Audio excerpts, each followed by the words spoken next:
이제 39강 보시겠습니다. 그래서 이게 당사자주의가 소송은 당사자가 중심이거든요. 그렇기 때문에 바로 이 변론주의가 적용이 된다는 거죠. 근데 처분권주의와 변론주의는요, 약간의 뉘앙스는 다릅니다. 처분권주의는 소송의 개시 및 종료 등의 처분 권한을 원고가 가지고 있다. 이게 처분권주의고요. 그리고는 이제 소송이 개시되고 났을 때 당사자가 주장한 것만 법원이 심리하겠다. 그게 이른바 변론주의가 되는 거죠. 그리고 2번에 보시면요, 처분이냐 아니냐는 거는 소송 요건이죠. 그러나 처분이 위법한지 아닌지는 이거는 본안의 문제죠. 그래서 소송 요건이 아니며 위법성 여부를 심리하는 것을 본안 심리라고 부르게 됩니다. 그래서 3번에 보면, 그러니까 이제 처분 절차를 지켰는지 안 지켰는지, 이게 바로 뭡니까? 처분 절차를 지켰는지 안 지켰는지가 청문을 거쳤는지 안 거쳤는지, 위법인지 적법인지의 문제죠. 그죠? 그렇기 때문에 이거는요, 소송 요건의 문제가 아니고 본안의 문제라는 겁니다. 그리고 4번은요, 그 당사자주의 때문에 원고가 청구 들어갔을 때 그 금액 있죠. 1,000만 원 취소해달라고 했는데 2,000만 원 취소하고 그렇게 할 수는 없습니다. 그래서 원고가 청구하는 한도를 초월하여 판결할 수는 없게 됩니다. 그런데 아까 이 소송에서는 변론주의가 핵심이라 그랬는데, 이 변론주의에 예외가 2개 있다 그랬죠. 그게 첫 번째가 뭐라고요? 바로 소송 요건. 소송 요건은 원고 적격이 있는지 제소기간을 지켰는지는 당사자가 주장하지 않더라도 법원이 직권으로 조사를 합니다. 그거 하나 기억을 하시고요. 그리고 또 하나가 우리 소송법 26조 바로 5번이죠. 법원은 필요하다고 인정할 때는 직권으로 조사를 할 수 있고 당사자가 주장하지 아니한 사실에 대해 판단할 수 있다는 겁니다. 이 조문을 둔 이유는 이거예요. 이 조문을 둔 이유는요, 당사자의 주장만으로는 뭔가 진실과 정의에 접근하기가 곤란한 부분이 있을 수 있거든요. 그때 법원이 보충적으로 직권으로 개입을 할 수 있도록 한 게 5번인데, 그러면 여러분 변론주의가 무너지는 거 아니냐 싶지만 이거 아니라 그랬죠. 큰 의미 없다 그랬죠. 여기에서 당사자가 주장하지 아니한 사실에 대해 판단할 수도 있지만, 이 파트는요, 무제한적으로 법원이 판단할 수 있는 게 아니라 어디에 나타나 있어야 된다고요? 일건 어디에는 기록에 나타나 있어야 되죠. 그래서 법원이 변론주의가 원칙이기 때문에 법원은 그렇죠, 무제한적으로 판단할 수 있는 건 아니고 일권 기록에 현출된 사항만 판단할 수 있다는 겁니다. 그 다음 6번은요, 6번에서 물었었던 거는 여러분들이 그 얘기하셨던 신청이냐 직권이냐 할 때 그 얘기거든요. 그 얘기인데, 이게 행정심판을 거쳐서 소송을 들어가게 되면요, 그러면 행정심판을 거쳐서 소송을 들어가게 되면 법원이 어쨌든 간에 재판을 하는데, 행정심판을 거쳐서 소송을 들어가면 거의 자료들이 행정청한테 가 있을 거란 말이에요. 그러면 누구는 뭐 총 들고 싸우는데 누구는 뭐 이렇게 그냥 망치 하나 들고 싸워야 되는 그런 상황이 생길 수 있단 말입니다. 그래서 그때는요, 원고가 나도 기록 좀 보자, 행정청 너네가 가지고 있는 기록 좀 보자라고 요구할 수가 있습니다. 다만 이때도 어떻게 해요? 법원은 공평한 제3자지 원고 변호사가 아니기 때문에 원고는 가만히 있는데 법원이 나서서 야 행정청 저거 줘 이렇게 못해요. 그래서 원고에 뭐가 있어야 된다고요? 신청이 있어야 됩니다. 그게 6번. 그 다음에 7번이 바로 여러분 이른바 입증책임이죠. 입증책임. 입증책임인데, 이 입증책임이라는 게 뭐라 그랬습니까? 이게 뭔가 법원이 조사를 해봐도요, 법원이 뭔가 판단할 때 원고 말이 옳다는 확신이 들면 원고 승 판결 내리면 되고요, 피고 말이 옳다는 확신이 들면 원고 청구 기각하면 돼요. 근데 법원이 보기에 원고의 주장이 맞는지 아닌지에 대해서 약간 헷갈리는 겁니다. 그럼 그때 등장하는 게 뭐라고요? 누군가한테 증명 책임을 주어서 그 사람이 증명을 하지 못하면 그 사람이 주장하는 사실은 없는 것, 이게 이른바 입증책임론이죠. 그래서 입증책임이라는 거는요, 보시면 일정한 사실의 전부가 확정되지 않을 때 불리한 판단을 받게 되는 일반 당사자의 위험 또는 불이익입니다. 그 다음에 8번은요, 이게 처분사유 있죠. 처분사유 또는 처분의 필요성이라는 용어를 쓰는데요, 처분사유 또는 처분의 필요성이라는 용어를 쓰는데, 이게 무슨 말이냐면, 예를 들어서요, 지방경찰청장은 음주운전을 한 자에 대해 면허를 취소할 수 있다. 그러면요, 음주운전을 했다는 사실이 있으면 바로 면허 정지, 면허 취소 처분할 필요성, 처분 사유가 되죠. 그죠? 그래서 음주운전을 했다는 게 바로 처분 사유, 처분의 필요성이에요. 그러면 이 처분의 필요성에 대해서는 있다는 것을 행정청이 증명해야 되는지 없다는 것을 국민이 주장해야 되는지 증명해야 되는지의 문제입니다. 자, 지방경찰청장은 음주운전을 한 자에 대해서 면허를 취소할 수 있다. 그럼 여러분, 음주운전을 해야 면허 취소 권한이 생기는 거 아닙니까? 그래서 늘 말씀드렸죠. 권한을 주장하는 자는 그 권한의 존재 사실을 증명을 해야 돼요. 그렇기 때문에 처분 사유가 처분할 권한의 발생 사유거든요. 그러니까 처분 권한의 발생 사유니까 바로 처분청이 증명을 해야 됩니다. 근데 이게 8번 같은 경우는요. 이게 왜 이게 제가 집어넣는가 하면 거부처분 취소 소송이죠. 거부처분 취소 소송에서는요. 이게 입증 책임에 대해서 논란이 굉장히 강합니다. 강한데 그동안에 명시적인 판례가 없다가 판례가 튀어나온 거예요. 드디어. 똑같아요. 역시 거부처분 취소소송 처분 사유의 증명 책임은 여전히 바로 행정청인 피고에게 있다는 겁니다. 그 다음 9번은요. 바로 뭐라 그랬습니까? 예외를 주장하는 자가 증명을 해야 된다 그랬죠. 그래서 예를 들어서요. 어떤 처분에 대해서 무효소송이 제기되었습니다. 원고는 처분이 무효라고 주장을 할 거고요. 행정청은 무효가 아니라고 주장을 하겠죠. 여러분, 무효가 되는 비율은 확률은요. 처분이 무효의 확률은 높습니까? 매우 낮습니까? 매우 낮아요. 일단 처분이 위법해야 되고 위법하더라도 그 처분에 중대하고 명백한 하자가 있을 때만 무효가 되니까 지극히 낮은 확률로 무효가 됩니다. 예외예요. 그래서 무효다라고 주장하는 게 예외지 무효가 아니라는 주장은 예외가 아니거든요. 대부분이 될 거니까. 그때도 어떻게 처분의 무효 확인 소송에서는 원고가 입증 책임을 집니다. 마찬가지로 여러분 재량행위죠. 예를 들어 공무원 면접 같은 경우는 재량이거든요. 그러면 우수를 줄지 보통을 줄지 미흡을 줄지는 면접관의 재량입니다. 그러니까 우수를 주든 보통을 주든 원칙적으로 불법의 문제는 안 생겨요. 그러나 면접관이 고양무변하는 이유로 또는 뇌물을 받고 그러면 여러분 이게 재량의 일탈남용이거든요. 이런 경우는 극히 드물게 일어나는 겁니다. 일반적이지 않고 예외적인 거죠. 그래서 재량 일탈남용도 예외가 돼요. 그래서 재량 일탈남용을 주장하는 사람 누굽니까? 원고한테 입증 책임이 있다. 그게 거기에 나오는 9번이 되는 거죠. 그리고는요. 처분할 때 적시한 이유 있죠. 처분할 때 적시한 이유를 소송 중에 바꾸는 게 이른바 처분 사유의 추가 변경이 문제 아닙니까? 어떨 때만 하면 됩니까? 기본적 사실관계의 동일성. 그 얘기죠. 왜 기본적 사실관계의 동일성이 없는 것을 추가할 수 없는가 하면요. 많은 행정청이 갑한테 영업허가를 취소하면서 청소년에게 술을 팔았다. 근데 이제 소송 들어가니까 행정청이 처분 사유를 증명을 못하겠어요. 그래가지고 이제 청소년을 고용했다. 또 증명을 못하겠습니다. 불법 건축물이다. 이런 식으로 소송에서 자꾸 주장을 하게 되면요. 원고가 이기지를 못해요. 그래서 처분 사유의 추가 변경이 기본적 사실관계의 동일성 요구되는 범위에서만 허용되는 거는요. 이유는요. 원고의 방어권, 원고의 권리를 보장하는 겁니다. 신뢰보죠. 그게 11번이 되고요. 그리고는 위법 여부의 판단 기준점은 처분시가 된다. 그 말이죠. 그죠? 그 다음에 거기 보면 13번은요. 아까도 우리 봤었던 그 질문이 똑같은데 위반 횟수 가중을 위한 횟수 산정이 제외하더라도 그 사유가 과징금부가 처분에 영향을 미치지 아니하여 처분으로서의 정당성이 인정되는 경우 아까 말씀드린 그 사유입니다. 질문했었던 그 사유인데요.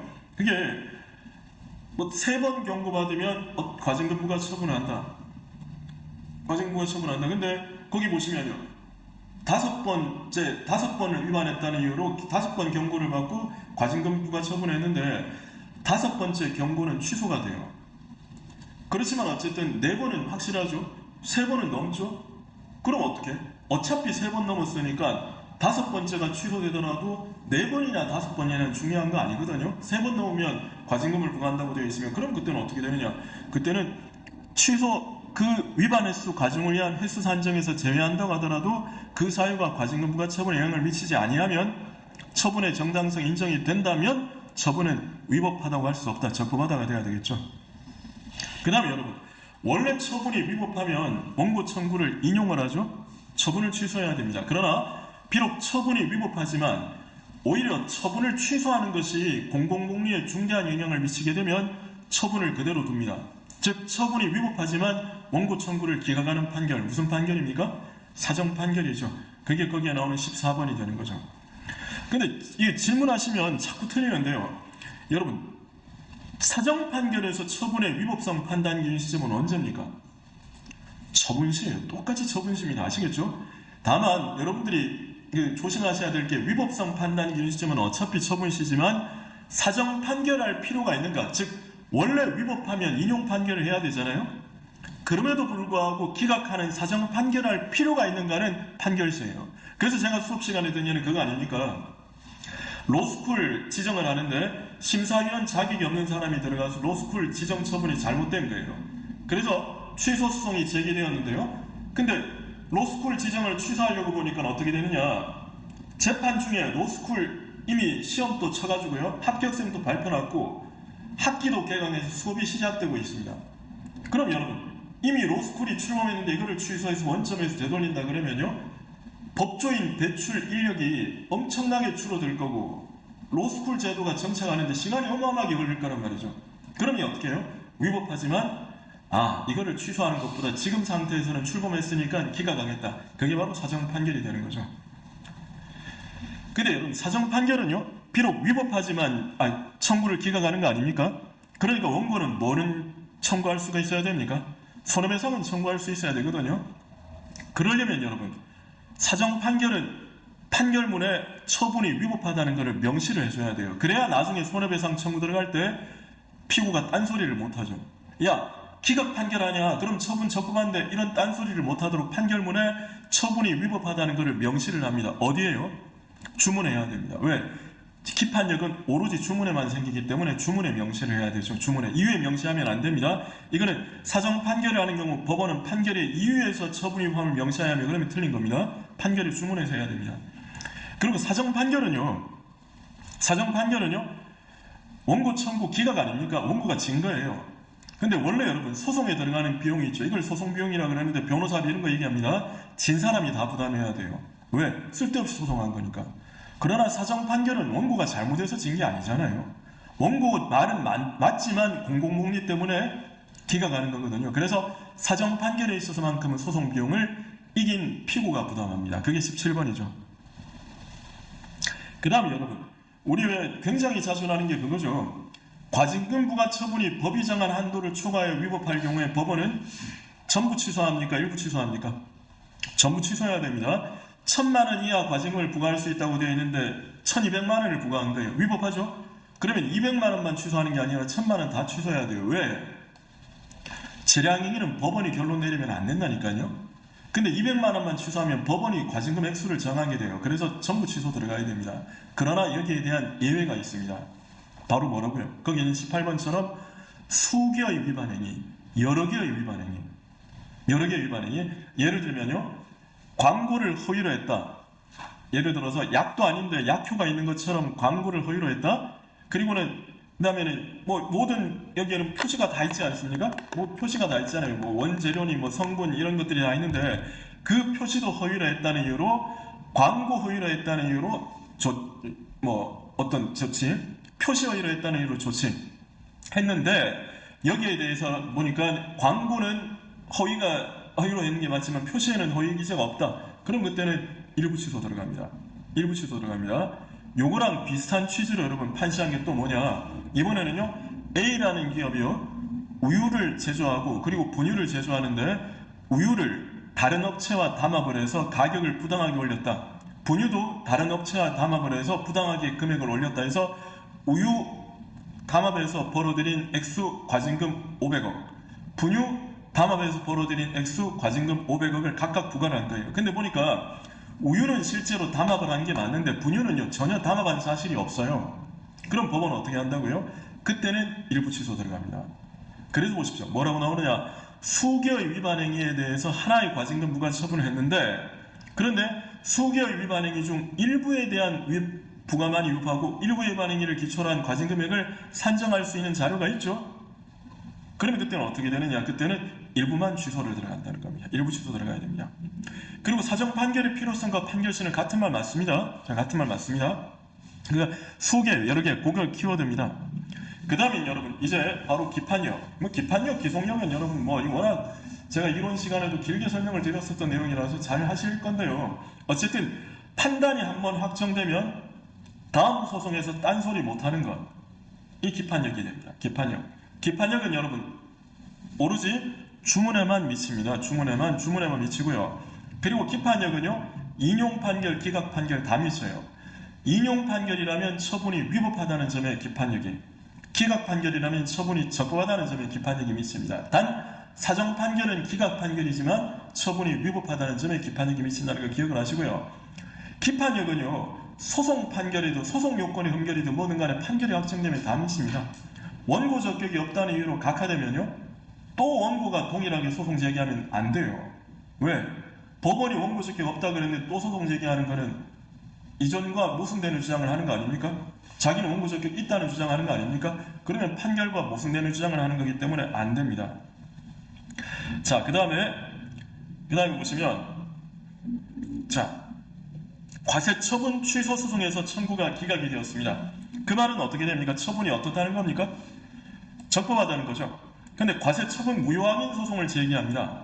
그럼 어떻게 됩니까? 처분이 위법하다는 주장을 펼치는 거 아닙니까? 청구 기각 판결이 확정이 되었는데 처분이 적법하다고 법원이 그랬는데 또 과세처분 무효확인 소송을 제기하는 것은 여전히 처분이 위법하다는 주장하는 거 아닙니까? 안 돼요. 그게 22번이 되고요. 그리고는요, 기판력은 예를 들어 갑이 A를 상대로 손해배상 소송을 제기했는데 졌습니다. A가 폭행자가 아니라고요? 알고 봤더니 A와 닮은 형제인 B가 자기를 폭행한 거예요. B를 상대로 소송 제기할 수 있어야 됩니다. 그래서 기판력은요, 소송의 당사자인 원고 피고에게만 미치고요, 제3자한테는 안 미쳐요. 기판력은 그런 힘이 있습니다. 특이하게. 형성력은 제3자에게 미칩니다. 동작구청장이 A한테 건축허가를 내줬는데 동네 주민 갑이 동작구청장을 상대로 취소소송을 제기해서 갑이 이기죠. 그러면 갑이 받은 취소 판결의 형성력, 즉 처분이 취소된 힘은요, 갑과 동작구청장뿐만 아니라 A한테도 미쳐요. 그러니까 A도 딴소리 못해요. 형성력은 제3자한테 미치지만 기판력은 제3자한테는 미치지는 않습니다. 그게 23번이 되는 거죠. 그러나 이때 제3자는요, 서로 다른 주체끼리 안 미친다는 거예요. 예를 들면 제가 경기도를 상대로 소송을 제기해서 받은 판결이 있으면요, 이 판결이 서울시에 미칠 일은 없습니다. 제3자한테는 미치지 않아요. 근데 예를 들어서요, 제가요, 서울시장을 상대로 처분에 대한 취소소송 제기해서 이겼습니다. 그리고 나서 이제 손해배상을 들어가겠죠. 그럼 여러분, 취소소송의 피고는 처분청이지만 손해배상 청구에서의 피고는 국가 또는 지방자치단체거든요. 그럼 저는 이제 서울시를 상대로 손해배상 소송을 들어갈 거예요. 자, 취소소송의 피고는 서울시장, 손해배상 소송은 서울시. 피고 다르죠? 기판력 안 미칩니까? 아니죠. 이거는요, 서울시장과 서울시의 관계는 서로 다른 주체가 아니라 주체와 주체를 위해 일하는 기관의 관계에 있는 거예요. 그럼 그때는 당연히 둘은 같은 거로 봐야 됩니다. 그래서 보시면요, 처분청을 피고로 한 과세처분 취소소송의 기판력은 처분이 귀속하는 국가 또는 공공단체에도 미치게 된다는 게 그 뜻이 되는 겁니다. 그 다음에 거기 보시면요, 그 다음에 기판력은 주문에만 미친다. 그리고 기판력은 사실심 변론 종결시를 기준으로 발생한다는 뜻이 무슨 말이냐면, 이게요, 소송에서 주장할 수 있는 뭔가 증거를 제시하고 새로운 주장을 할 수 있는 시점이 언제라 그랬습니까? 사실심 변론 종결시죠. 그렇기 때문에 사실심 변론 종결 이후에는요, 새로운 주장을 못해요. 그래서 예를 들어서요, 제가 교통사고를 당했습니다.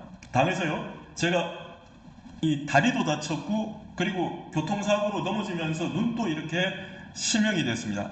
그러면 저는 여러분, 그때는 손해배상 소송을 제기를 할 수 있겠죠.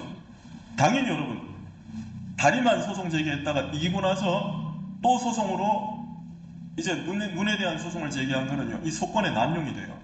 왜? 눈하고 다리를 한꺼번에 소송해서 할 수 있는데 계속 따로따로 분류해가지고 오른쪽 다리, 왼쪽 다리, 오른쪽, 왼쪽 눈 이런 식으로 대법원 재판을 4번 받는 거는요, 소송 권한을 남용하는 게 됩니다. 안 돼요.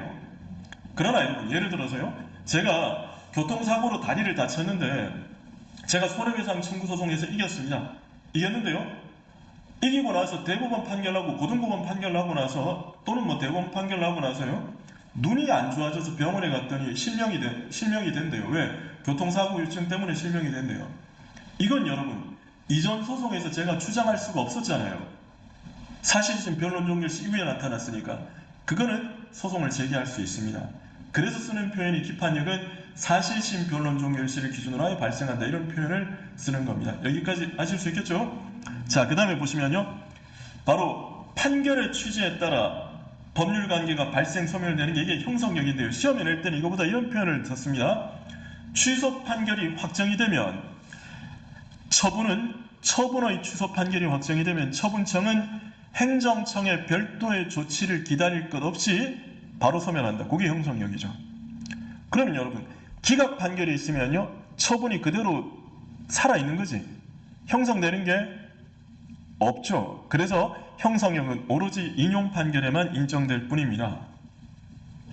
그리고는요, 28번의 기속력은 말씀드린 것처럼 기속력은 이 처분청과 관계행정청을 다 믿습니다. 그러니까 아니 동작경찰서장이 면허정지 처분했는데 취소소송 제기해서 이겼습니다.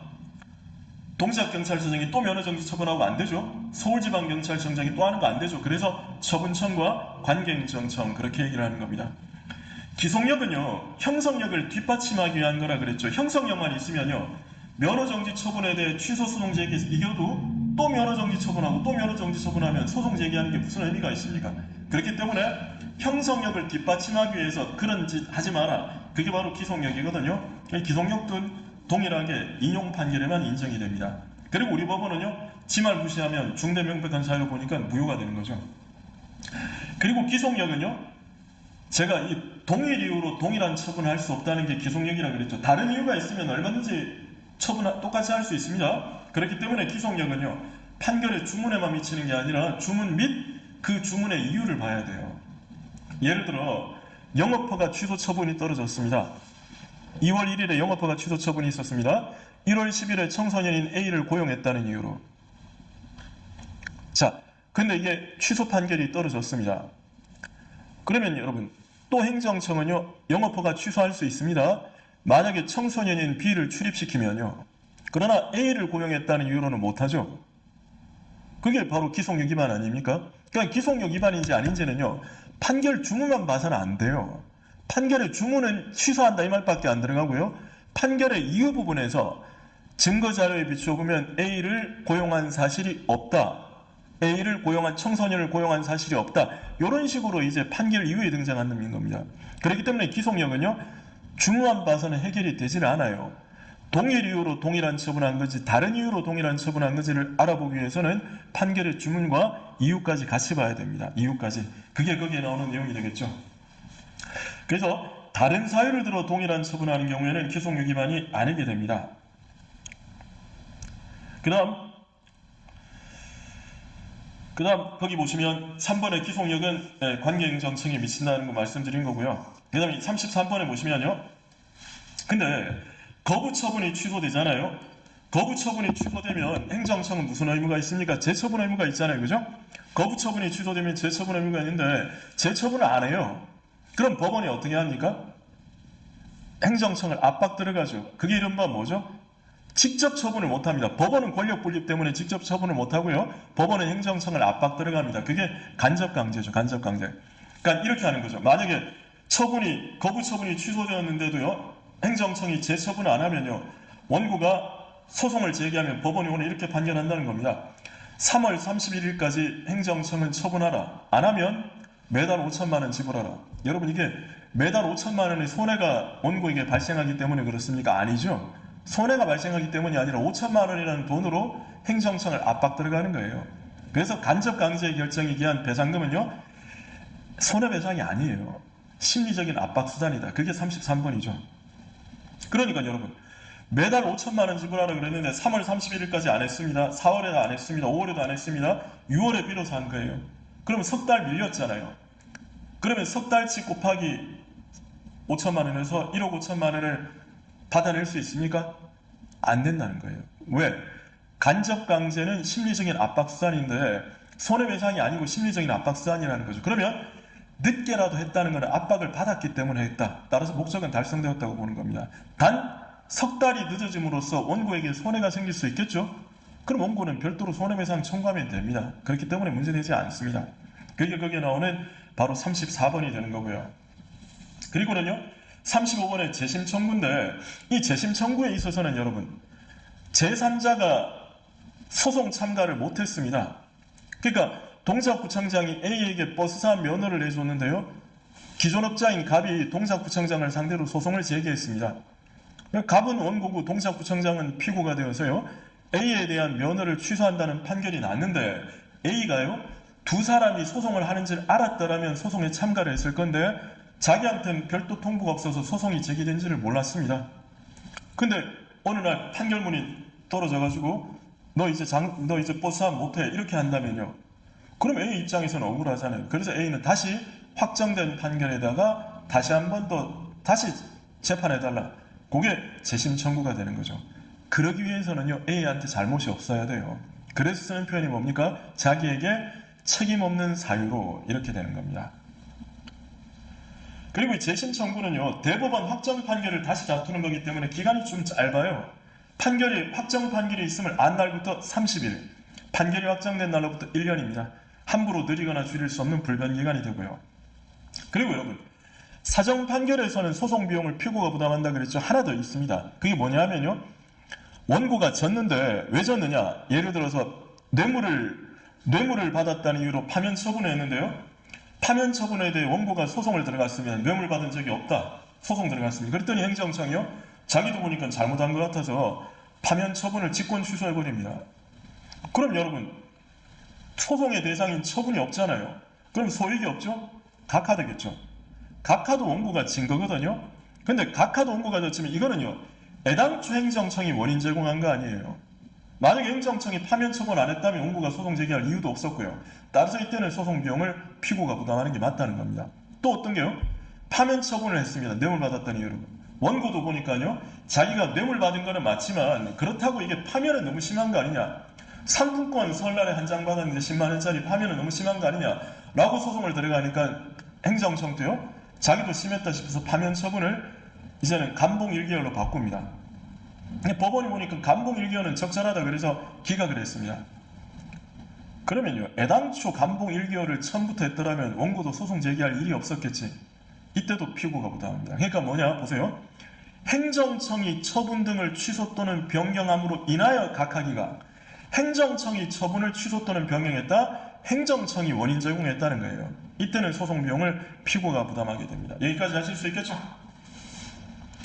그 다음에 여러분, 제가 여러 번 써서 설명을 드렸었던 행정심판 전치주의 제소기간에 관한 규정은 무효소송에는 준용되지 않습니다. 그리고 2번, 원래 확인소송은 뭐라 그랬습니까?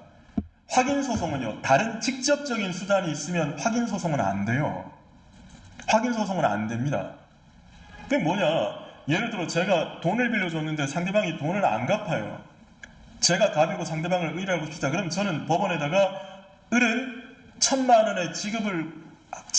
원을 지급하라 라는 판결을 구합니다. 그러면요, 법원은 원고 청구대로 판결 내리거든요. 그러니까 을은 1,000만 원을 지급하라 라는 판결을 구합니다. 그럼 법원이요, 1,000만 원 지급하라 라고 판결해줘요. 제 말이 맞으면, 간말이 맞으면.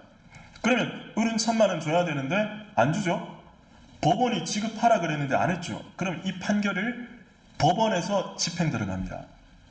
그러니까 법원의 판결을 집행 들어가는 거예요.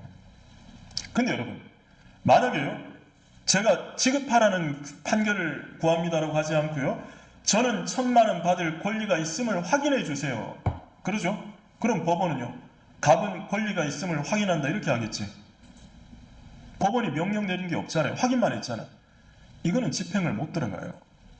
그래서 지급하라라는 소송을 제기할 수 있는데도 확인해달라는 소송을 제기하면 법원은 각하합니다. 그때 쓰는 표현이 뭐죠? 보다 직접적인 구제수단이 있으면 확인소송은 안 돼요. 그래서 확인소송은요, 직접적인 수단이 없을 때나 하는 게 확인소송입니다. 그래서 요거를 확인해소의 보충성이라 그래요. 확인해소의 보충성. 그러니까 확인소송은 원칙적으로 안 된다고 보시면 됩니다. 그러나 항고소송에서는요, 우리 법원이 다르게 봐요. 무슨 말이냐? 조세부가 처분이 있었죠? 세금 납부했죠? 조세부가 처분이 무효입니다. 그럼 애당초 부당이득이잖아요. 부당이득 반환 소송을 제기할 수 있지만 무효 확인 소송 제기에도 각하 안 하고 법원이 판결해 줍니다. 2008년에 나온 제일 중요한 판결입니다. 어쨌든 그래서 항고소송에서는 다른 직접적인 수단이 있는지를 안 따져요. 보충성 안 따집니다. 그게 거기에 나오는 2번이 되는 겁니다. 3번입니다. 이건 뭐라 그랬습니까? 인가는요, 기본행위가 무효면 인가도 무효죠. 그때는 뭐를 다퉈야 됩니까? 기본행위를 다퉈야 되겠죠. 그러나 수리는 달라요. 수리는 다릅니다. 기본행위가 무효면 수리도 무효거든요. 그때는 기본행위 무효소송 제기해도 되고 수리 무효소송 제기해도 됩니다. 아시겠죠? 그 다음 4번입니다. 이게 뭐 길게 나왔는데 딴 게 아니고요. 아까 말씀드렸죠. 무효확인 소송에는 행정심판 전치주의가 적용되지 않아요. 행정심판 전치주의가 적용되지 않습니다. 아니, 무효확인 소송에는 행정심판 전치주의가 적용되지 않는 이유가요. 처분이 무효다. 중대명백한 하자가 있죠. 중대명백한 하자가 있는 처분을 하는 행정청한테 다시 검토를 요청하는 게 무슨 의미가 있겠냐는 거예요. 그래서 무효확인 소송을 제기할 때는 심판 안 거쳐도 됩니다. 4번 지문은 하는 것은 아니라는 거고요. 그리고 여러분, 집행정지는 처분을 정지하는 거죠. 부작위 소송이 됩니까? 안 되죠. 처분이 없는데. 무효소송은요? 되죠. 무효소송은 처분을 다투는 소송 아닙니까? 집행정지 됩니다. 자꾸 질문하시는 게 아니 무효소송에 집행정지 왜 합니까? 라는 질문하시는 분이 계신데요. 그러면 무효인데 집행정지 왜 합니까? 그러는 분들이 계시는데 아니 그럼 무효인데 소송은 왜 합니까? 당연히 행정청은 무효가 아니라고 생각을 하니까 처분했겠죠. 그럼 여러분 건물 철거 명령에 사소한 위법이 있을 때 철거 명령을 정지할 수 있다면 정지할 필요가 있다면요. 중대 명백한 하자가 있으면 더더욱이 철거를 정지할 필요가 크지 않습니까? 그래서 무효소송에도 집행정지는 됩니다. 자, 그 다음에 6번은 아까 말씀드린 무효를 주장하는 자가 입증 책임이 있고요. 그리고는요, 무효확인 소송에는 사정판결이라는 거 없습니다. 사정판결은 오로지 취소소송에서만 될 뿐이고요. 그리고는요, 특이하게 거부처분이 있죠. 거부처분에 대해서 만약에 제가 건축허가를 신청했는데 거부처분을 당했단 말입니다. 그럼 제가 거부처분에 대한 취소소송을 제기해서 이기면 재처분 의무 있죠.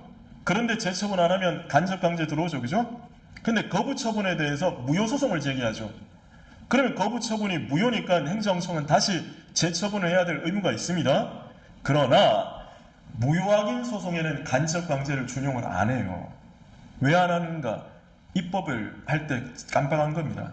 그래서 무효확인 소송에는 간접강제가 준용되지 않습니다. 그렇지만 만약에 제가 신청을 했는데 대꾸를 안 하죠. 부작위죠. 부작위 위법 확인 소송에는요. 제가 이기면 행정청은 처분해야 돼요. 안 하면 법원은 간접강제할 수 있습니다. 그래서 간접강제는 무효확인 소송에서만 적용되지 않습니다. 거부처분에 대한 취소 무효 소송이든 아니면 부작이든 재처분 의무는 다 있습니다. 재처분하지 않으면 간접강제도 되는데 무효확인 소송에서만 간접강제 안 됩니다. 그게 8번. 무효사유에 해당하는데도 취소소송을 제기했죠. 그러면 소장에는 취소소송이니까 당연히 저소기간 지켜야 됩니다. 그 다음 10번은 뭐냐면요. 동일한 처분에 대해서 무효확인 소송을 제기했다가 그 후 처분에 대한 취소소송을 추가로 병합을 했다는 겁니다. 근데 여러분 원래 무효확인 소송을 제기했는데 알고 봤더니 그 처분이 취소 사유예요. 그럼 법원은 취소 판결합니다. 취소 판결합니다. 해줍니다. 근데 예를 들어 2월 1일자 처분에 대해서요. 4월 1일에 무효확인 소송을 제기했다가 8월 1일에 취소 소송을 같이 붙여버린 거예요. 그럼 병합하면요. 변경이 아니고 병합하면요. 병합 제기한 그 시점에 병합된 소송은 제기되는 거거든요. 그러니까 2월 1일 처분에 대해서 4월 1일에 무효소송을 제기했고요. 죄송합니다. 2월 1일자 처분에 대해 4월 1일에 어떤 소송을 제기했고요. 8월 1일에 어떤 소송을 병합하면 병합된 소송은 당연히 8월 1일에 제기된 거예요. 변경이 아니라면. 그러나 이 경우는요. 무효확인 소송을 제기했죠. 어떤 처분에. 근데 법원이 봤더니 2월 1일자 처분에 대해 4월 1일에 무효소송이 제기되었는데 법원이 보니까 취소 사유예요. 그러면 법원은 취소 판결해 줍니다. 어차피 왜? 처분이 무효라는 주장에는 처분이 위법하다는 주장은 당연히 포함되어 있으니까. 그래서 이거를 시험에 어떻게 내던가요? 처분의 무효 확인을 구하는 소에는 처분의 취소를 구하는 취지도 포함되어 있다. 이렇게 얘기하잖아요. 왜? 무효라는 주장은 위법하다는 주장은 당연히 깔려 있다는 거예요. 취소 판결해 줍니다. 그러면 어차피 취소 판결해 줄 거 병합된 소송을 굳이 각할 필요 없죠. 그래서 특이하게 동일한 처분에 대해 무효 소송을 제기했다가 취소소송을 추가적으로 명하는 경우, 무효소송이 90일 안에 제기되었으면 추가된 소송도 굳이 각할 필요 없다는 거예요. 그게 거기 나오는 10번이 됩니다. 그 다음에 여러분, 근데 예를 들어서요, 2월 1일자 처분에 대해서 제가 8월 1일에 무효소송을 제기합니다. 2월 1일자 처분에 대해 8월 1일자 무효소송을 제기하는데 아까 뭐라 그랬습니까? 무효소송을 제기했지만 처분이 취소 사유라면 취소 판결을 준다 그랬죠. 그러나 이때는 취소 판결하면 안 돼요. 왜 안 됩니까? 그러면 90일이라는 기간 제한이 아무 의미가 없어져요. 만약에 제가 어떤 처분에 대해서 만약에 제가 날짜 계산해보고 90일 안 지났으면 취소소송 제기하고 90일 지났으면 무효소송 제기하면 된다 그러면요. 못하러 제소기간 제한합니까? 그래서 그 경우는요. 법원은 취소 판결하면 안 돼요. 그렇다고 각하할 수도 없죠. 왜? 무효 확인 소송이니까 제소기간이라는 게 없잖아요. 각할 수 없죠. 인용해서도 안 되고 각할 수 없어요. 할 수 있는 거 하나밖에 없지. 기각하라. 그게 판례 입장, 이 통설의 입장입니다. 그게 11번이죠. 그 다음에 집행정지는 부작위 소송이 안 되고요. 사정 판결도 안 되고요. 처분 변경으로 인한 소변경도 부작위 소송이 안 됩니다. 아니 부작위 소송은 처분이라는 게 없는데 무슨 처분 변경으로 인한 소변경입니까? 따라서 안 됩니다. 자, 그 다음 13번. 부작위가 되기 위해서는요. 당사자가 뭐 해야 됩니까? 신청을 해야 됩니다. 14번은요. 행정입법 부작위는 부작위 위법 확인 소송의 대상이 되지 않죠. 그 다음 15번은요. 우리 판례에 지금 법이 바뀌었는데 이 사람이요. 법률에 이렇게 되어 있었습니다. 노조활동 그 당시 법률이었습니다. 사실상 노무, 그냥 단순한 노무직 있죠. 뭐 선로 보수하고 이런 사람들은요. 그런 사람들은 노동운동이 된다는 게 일반적인 견해였거든요. 그래서 법률에서 이렇게 했습니다. 사실상 노동활동을 하는 사람은 노조에 가입할 수 있다. 다만 그 범위는 조례로 정하라 라고 했었는데요. 이 사람이 단순한 노무를 하고 있었습니다. 근데 조례가 안 만들어진 거예요. 조례가 안 만들어지고 있으니까 노조 가입을 못하고 있었던 겁니다. 그래서 왜 조례 안 만들고 있느냐고 소송을 제기했는데 소송 중에 이 사람이 정년 퇴직해버렸어요. 그럼 퇴직한 공무원은 공무원 노조에 가입할 수 없죠. 그렇기 때문에 그때는 소액이 없다. 그게 판례 입장이 됩니다. 물론 여러분 이거는 이렇게도 해서 안 될 거예요. 조례는 어차피 처분이 아니죠. 그래서 어차피 안 되는 겁니다. 16번은요. 부작위 위법 확인 소송은요. 원칙적으로 제소기간이 없어요. 왜? 처분이 있으면 안 날로도 90일? 처분이 없는데? 그러나 여러분 행정심판을 거치면 어떻게 됩니까? 재결서 정본을 송달받은 날부터 90일이죠. 그러니까 어떻게 해요? 아무리 부작위라 하더라도 제가 뭔가 신청을 했는데 건축허가 신청했는데 대꾸가 없습니다. 의무이행 심판을 청구해서 기각 재결을 받았습니다. 그럼 여러분 재결수 받은 날부터 90일 얼마든지 기간 계산할 수 있죠. 그게 거기에 나오는 바로 16번입니다. 17번은요. 부작위 위법 확인 소송도요. 행정심판 전치 적용된다 그랬습니다. 전치주의 제소기간 전치주의 전 제소기간 무효에는 적용되지 않는다 그랬죠. 무전제. 그러나 부작위 소송에는요. 전치주의 제소기간 부전제 다 적용됩니다. 그래서 부작위 소송도 행정심판을 거쳐야 됩니다. 예를 들어 공무원이요. 부작위 위법 확인 소송을 제기하기 위해서는 그렇죠. 의무이행 심판을 거쳐야 됩니다. 그리고 처분 변경으로 인한 소변경은요. 부작위 확인 소송에 적용이 되지 않고요. 그리고 부작위 위법 확인 소송에서 법원이 어디까지 심리할 수 있느냐에 대해서요. 자, 허가 신청을 했죠. 그러면 처분이라는 것을 했어야 되는지 안 해도 되는지 처분이라는 과정을 거쳐야 되는지 안 거쳐도 되는지 즉 그것만을 심리하는 것을 과정, 절차만 심리한다 그래서 절차적 심리설이라 그래요. 그러니까 절차적 심리설에 따르면요. 처분을 했었어야 되는 사안이라면 인용 판결 떨어집니다. 그러니까 인용 판결이 떨어지면 행정청은 처분만 하면 돼요. 응답만 해주면 됩니다. 그러니까 당사자가 신청권이 있는가를 살펴서요. 신청권이 있으면 응답을 해줘야 되잖아요. 그것만 심리하는 게 절차적 심리설입니다. 그게 아니라 처분을 해야 되면 처분의 내용까지 허가를 했었어야 되는지 거부를 했었어야 되는지까지 심리하는 것을 실체적 심리설이라 그래요. 그래서 실체적 심리설에 따르면요. 처분을 하더라도 거부 처분을 해도 되는 거라면 기각해버립니다. 그래서 실체적 심리설에 따르면 처분의 내용까지 심리를 한다는 거죠. 우리 판례와 통설은 뭐를 따릅니까? 절차적 심의서를 따릅니다. 그래서 부작위 위법 확인 소송에서 인용 판결이 떨어지면요, 행정청은 자기만 하면 돼요. 처분만 하면 됩니다. 그래서 이렇게 나오죠. 부작위 위법 확인 소송에서 인용 판결이 내려진 경우 행정청은 거부 처분을 하여도 판결의 기속력에 위반되지 않는다는 거예요. 처분만 하면 되니까. 까지 하시겠죠? 자, 이렇게 해서 40강까지 끝이 났습니다. 손해배상 손실보상하고도 이제 뭐 다음 주에 한번 또 보겠습니다. 볼 텐데, 어쨌든 이 뒷부분, 특히 소송편에서 빠르게 필수 개념 함긴 가장 기본적인 개념을 먼저 한번 해보자고 정리를 했습니다. 그냥 좀 도움 되셨는지 모르겠네요. 어쨌든 여러분들 도움되게 계속해서 이런 유튜브를 통해서도 만나도록 하겠습니다. 감사합니다.